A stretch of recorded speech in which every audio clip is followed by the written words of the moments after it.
नमस्कार, मी doctor Neha Mehar, headache migraine specialist. आज आपल्यासाठी घेऊन आलेला विषय म्हणजे हेडेक जर्नलिंग. आय नो आजकाल जर्नलिंग करणं खूप महत्वाचं आहे. आपण लहान मुलांनाही शिकवतो.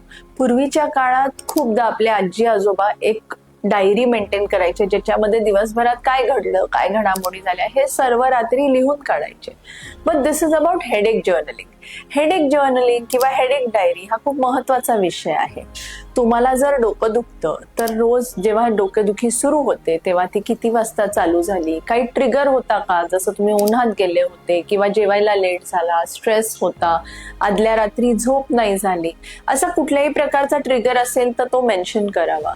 कुठले वेगळे प्रकारचे सिम्पटम्स अदर दॅन हेडेक तुम्ही जर एक्सपिरियन्स करत असाल, जसं ऑरा म्हणजे डोळ्यापुढे जर भुरकं दिसत असेल, तारे चमकल्यासारखं दिसत असेल किंवा अजून वेगळं काही असेल तर ते मेन्शन करू शकता.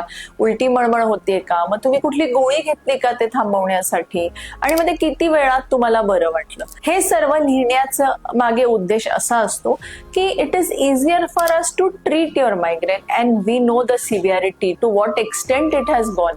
मग तुम्ही किती पेनकिलर खाताय हे तुमच्याही लक्षात येतं, and so you can address the issue as early as possible. Thank you.